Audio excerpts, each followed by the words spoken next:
Hey YouTube, it's Nikki with Our Simple Life. Today I'm participating in the next day of the Every Bit Counts challenge from Jessica at Three Rivers Homestead. I'm going to bring you along as I am preserving hamburger meat.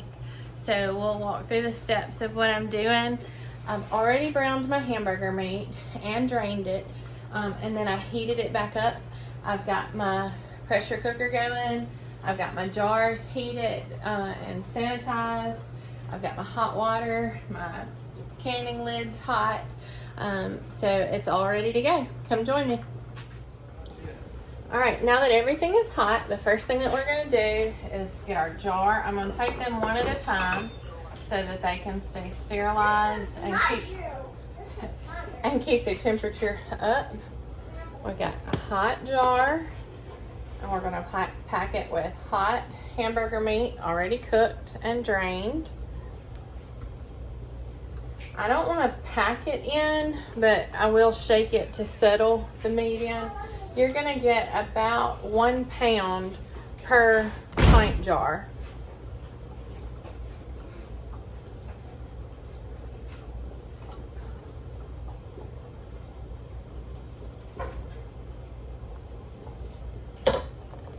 Shake it to settle it a bit. And then I'm going to add about half a teaspoon of pink Himalayan salt because it's not iodinized. That will make the water cloudy if you use anything with iodine. Then I'm going to add my hot water.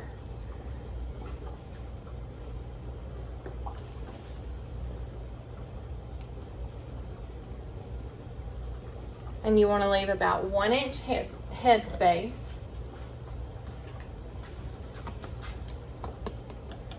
I did a little bit more because when I'm going to use my tool to get the air bubbles out, and that's going to kind of help settle everything in and get the air bubbles out.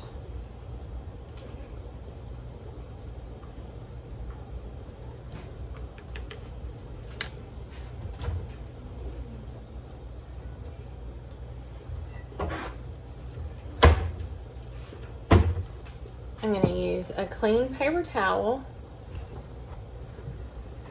and use apple cider vinegar to clean the rims.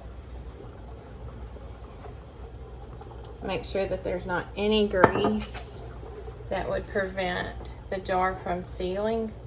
That's another reason why I will use apple cider vinegar and not just water or a clean rag on these.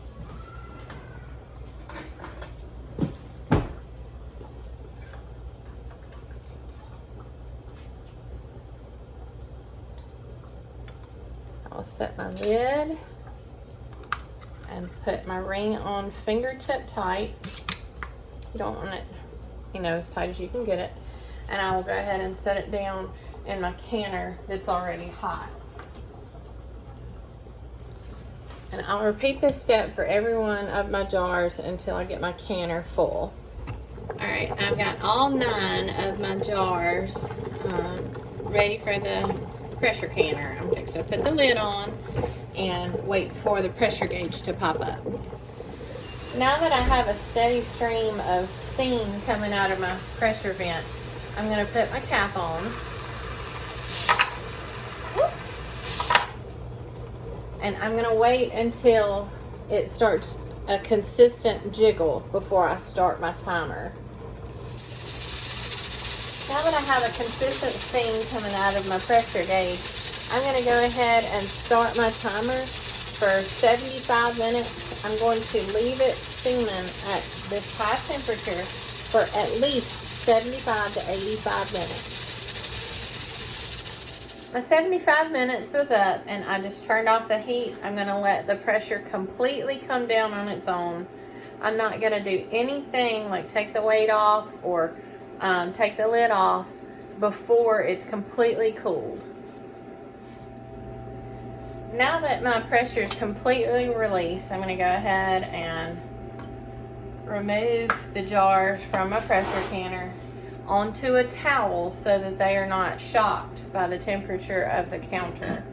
I'm going to open this away from myself so that if there is any remaining steam, it won't burn me.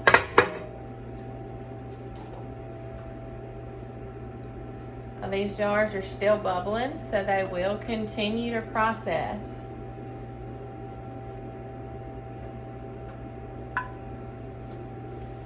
And I hear them already starting to pop to seal.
I'm going to completely leave these alone for at least 12 to 24 hours.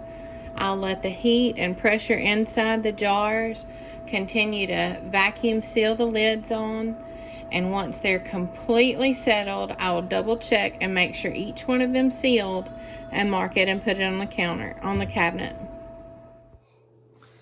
Now the finished product is going to turn out something like this. And you're going to mark your jars so that you know what they were, and when you can them, they will stay fresh on the shelf for around 12 months. I thank you for joining me today in my preserving methods. Maybe this will give you a good idea, and I look forward to sharing my next preserving method with you in the next video. Thanks. Have a great day.